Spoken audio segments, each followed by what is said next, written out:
Hello everybody, it's GridiroN here. I'm back to making some audio videos. Feels good. I've been gone for a while. My new living situation means it's hard to find time to add some audio to my video, but I managed to find the time for this one because I really like this clip. So we're here at CYOW, Charlie Yankee Oscar Whiskey. It's Ottawa International, my hometown. And we're going to be going down to Chicago O'Hare International, and we are here in the Flight Factor A320 Ultimate, and I have Jar Design's ground handling here as well. So it's a decently long trip. I think this took me about 2 hours, but we're going to speed that up. I'm going to try a new cutting format, a new editing format. I'm going to split the video into 2 parts. So there's going to be the first part, which is the takeoff, the cold and dark, that kind of stuff, and the second part, which is going to be the landing. So right now we're just going to get into the plane, turn it on. We have the IRSs going here, and we're going to start up with the cold and dark, the flight planning. I already have this trip in my FMC, so you're not going to see me plan like the individual like waypoints. But I am going to do the performance page, and we're going to do some changing the cost indexes and that kind of stuff. So yeah, let's see how this goes.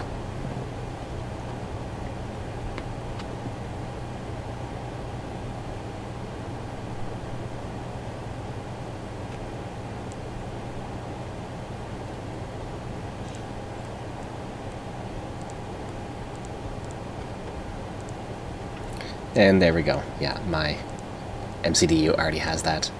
And we're going to be call sign RV2792. That's Romeo Victor 2792. I'm just going to make sure our IRS is aligned. A lot of people don't do that. They just press align. So just so you know, if you do that, your IRS is going to be slightly off. Because of course the plane is not centered on the center of the airport.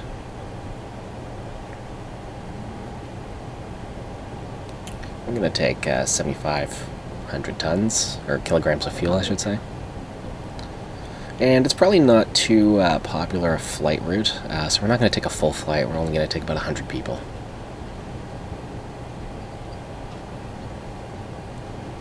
I'm just going to make sure we have enough fuel here. It's showing that I do not have enough fuel on my wakeboarding.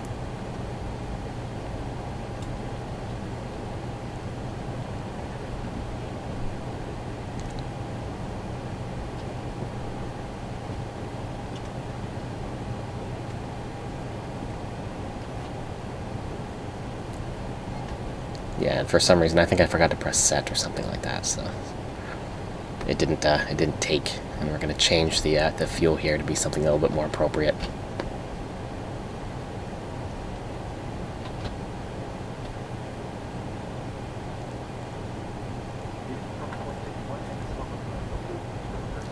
And I'm going to end up having to write this myself. Because the wakeboarding button on the A320 Ultimate, it only works properly once, I find. For some reason. Don't know why it does that. I think it's just a small bug. But anyways, our fuel's pretty good. We have almost 2,000 kilograms of reserve, so that's fine.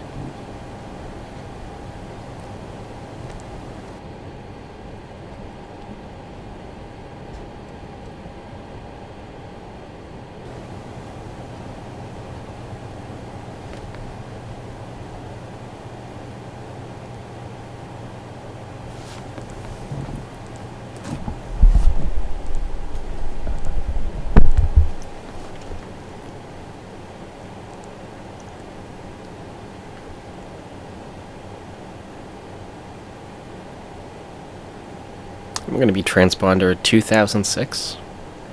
Oh, you always use transponder code 2006. And this is the walk around. So I managed in X Camera to make a cool little walk around camera set. It's not very useful right now because the plane doesn't really have failures. There's only some minor things, like you can make sure the flaps are actually in the correct location. But when Flight Factor gives this thing custom failures, I'm hoping this camera mode will be a little bit more useful. So you can walk around, maybe make sure that the gear, there's no issue with the gear, no issue with the oil leak, that kind of thing.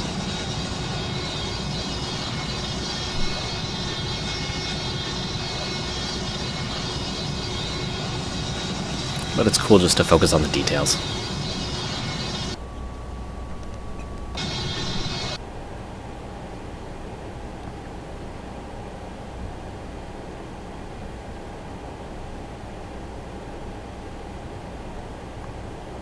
And I'm going to pull up the aviation weather site on the browser. I've struggled to find any use for the browser. I really just don't need it because I have 2 monitor panels.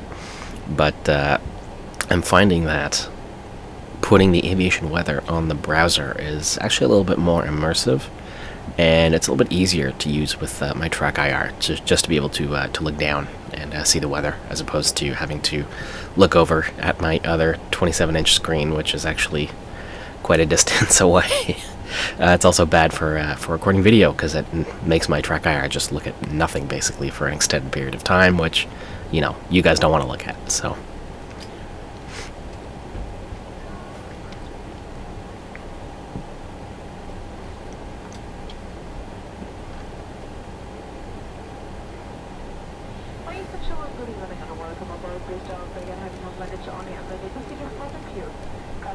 And we're at 30.21 barometric pressure.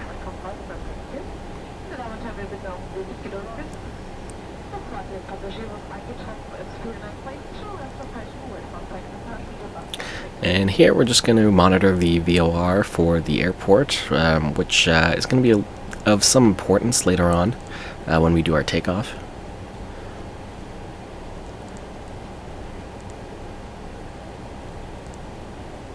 And we're going to flex 50. We really don't need that much power at all.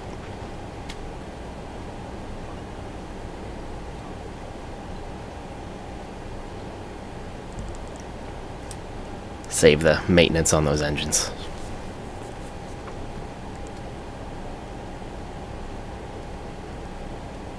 And we'll set MCDU2 to the flight plan. And MCD1 should be set to your takeoff data.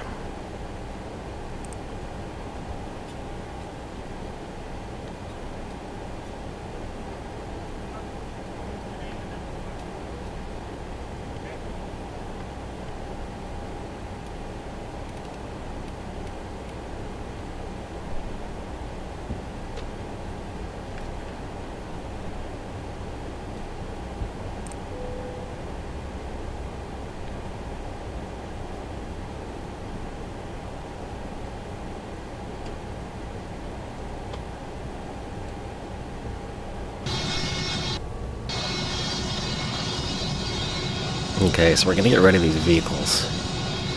It's unfortunate that X-Plane really doesn't have something like GSX.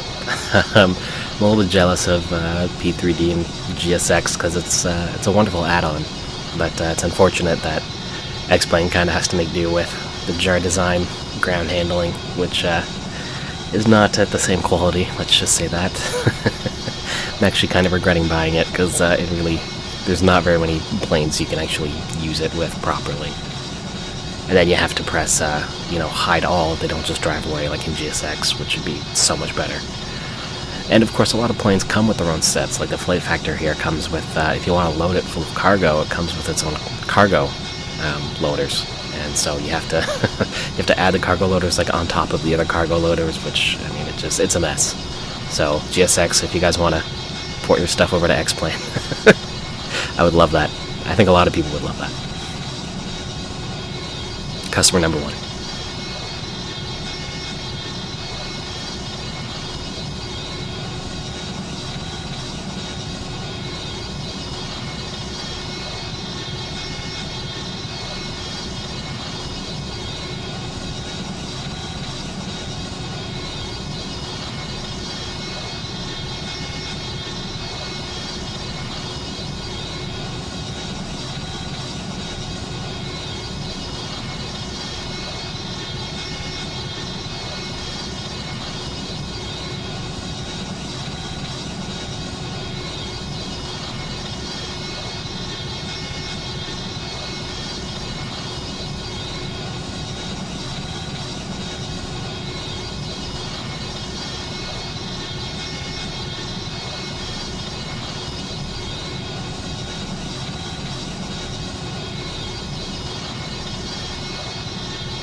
We're just going to get rid of our vehicles for the A320, and we're going to start the APU.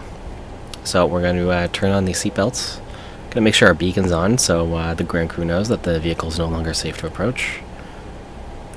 We're going to turn our bleed on.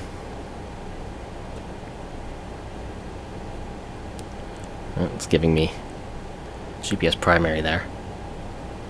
Anyways, continuing on, APU. And wait 3 seconds and press on. I'm just going to monitor that the startup is A-OK. Again, probably not majorly important as the plane doesn't have failures yet, but once it does have failures, all these little things, these little procedures, are going to become a lot more important.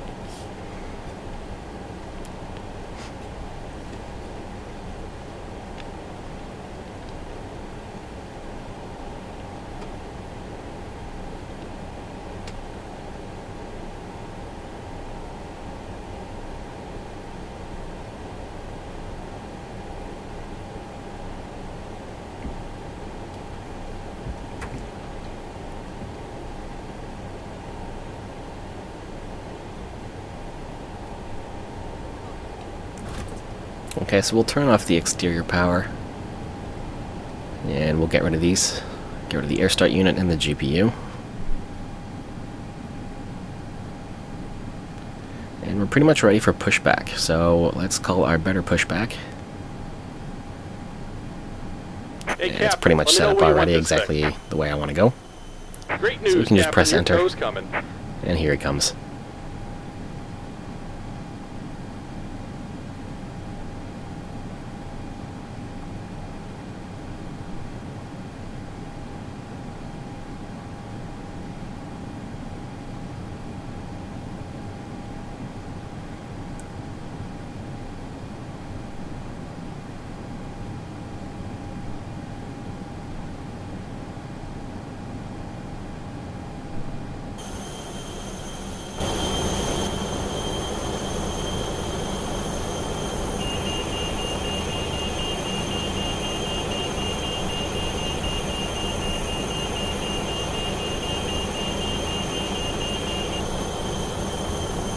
All right, looks like the doors and hatches are closed and we're ready to connect.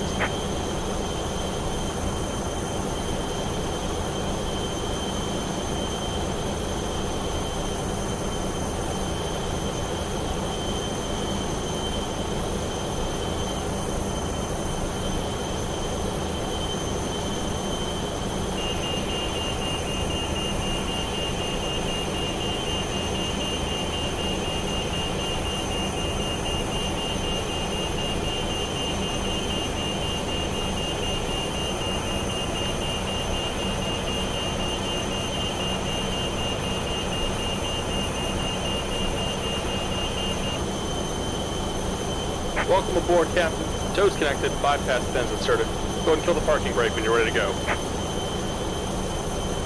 Okay, so there goes our parking brake. Here comes the pushback. Light them up. And here we go.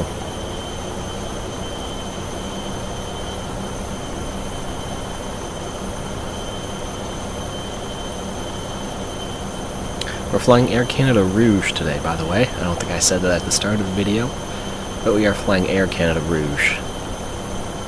They have a beautiful livery. I really enjoy flying Air Canada Rouge with the A320.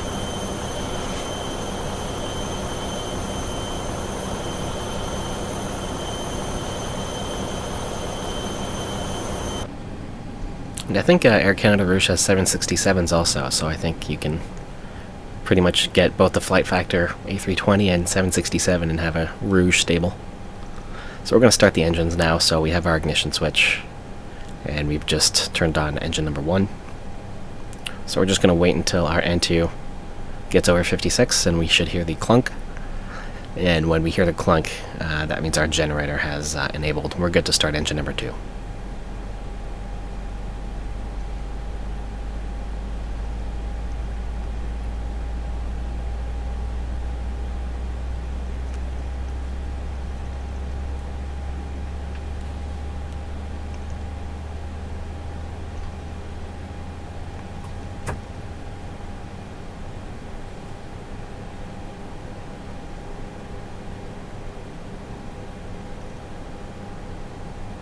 And there we go, and engine number 2.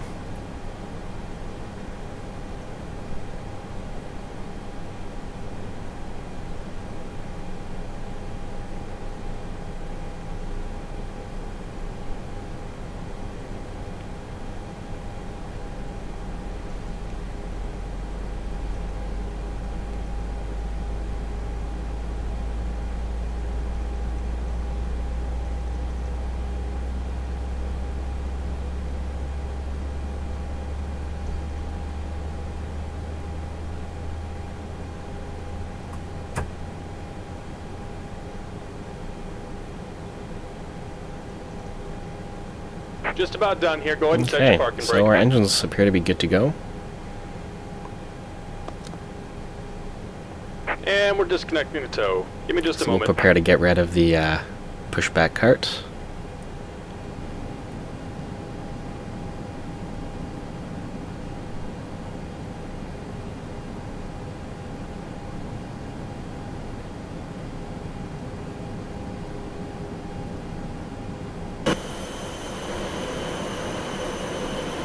And there he goes. Bye-bye.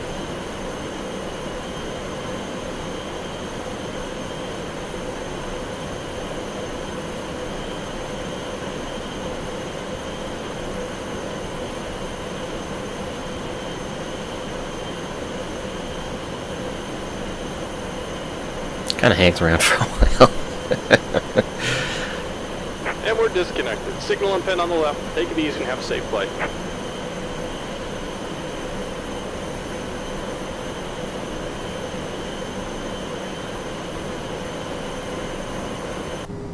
Okay. So now it's time to start our pre-takeoff workflow. So we'll turn the APU off. I guess I should say our taxi workflow. That would probably be more appropriate. So we'll turn our taxi lights on. And we have to turn our auto brake to maximum, and our flaps down, and our speed brake to arm. Then we have to test the config.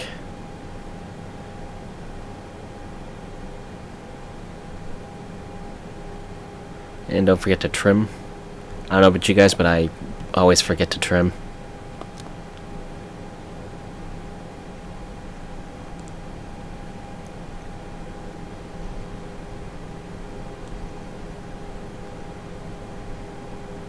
Okay, so we're ready to go. We have no blue on our eCam, so we're A-okay.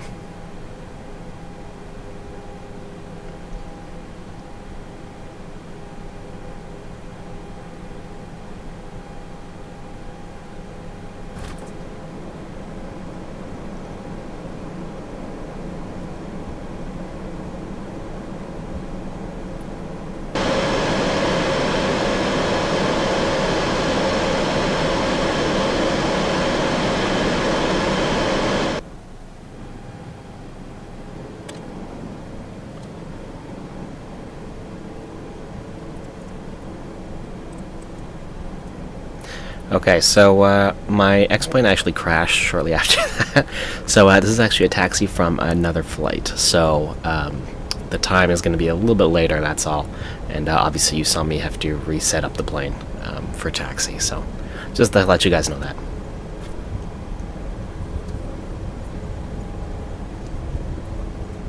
And we've sped up the taxi here, but I want to show you guys some of the scenery. It's really beautiful scenery by Canada for X-plane. They do really great work. I'm really thankful that they take the time to do some Canadian sceneries, because Canada kind of gets forgotten and kind of gets ignored.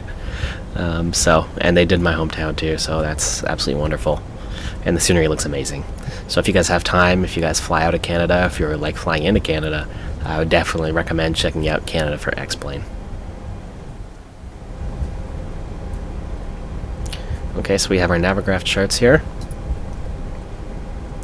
And we're going to prepare for takeoff.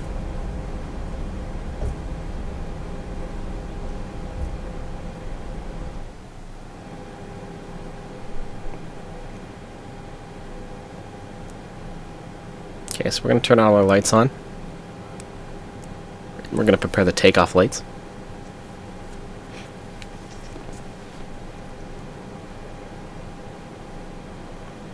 I'm just going to double check everything to make sure we're in the proper setup. Turn our clock on. Make sure our trim's set.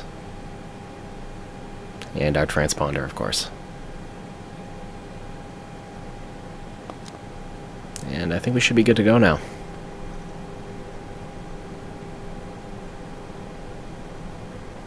And I'm going to go over the takeoff SID, the takeoff procedures. So most takeoff procedures, at least I've found, require you to fly and maintain a certain height. And this height is usually the time it'll take the air traffic controller to basically approve you to a higher altitude. And the time is usually about 10 minutes, which I found is about the exact same time it's going to take you to fly the 25 nautical mile VOR. So what I was saying earlier about making sure you monitor the VOR, I found that if you just monitor the VOR for the airport you're taking off at, by the time you hit 25 nautical miles away from the aerodrome, is about the exact same time that you would be filed for a higher altitude. So I just make sure that I have the initial altitude set. So for us it's going to be 5,000, and we're taking off here. So we're just going to try to maintain that center line, and we're flexing properly. And when we hit V2, we're going to take off here. We're just going to try to keep our nose high until we can't see the runway, and hit 15 degrees nose up.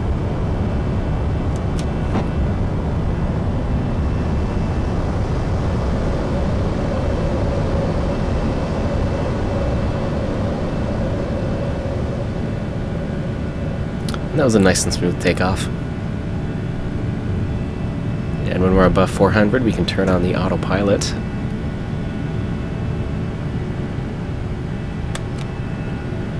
And as per the SID, we're just going to keep flying in the same direction for a little bit, just to make sure we're stable. The track 251.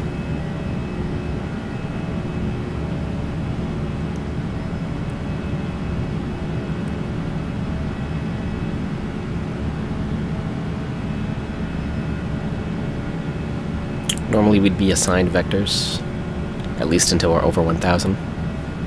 But when you don't have an ATC, you kind of have to do it yourself. And we'll plot a course here to the first waypoint, L'Attack. And when you direct to, fortunately on the Airbus, it does it itself.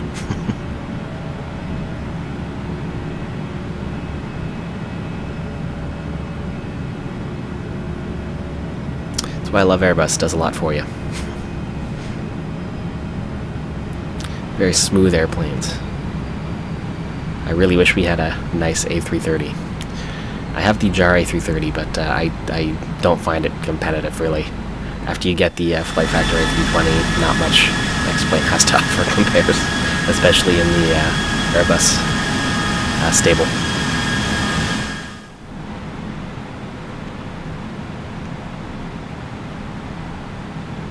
Okay, so like I said, we're just going to maintain 5,000 feet until we're about 25 nautical miles away.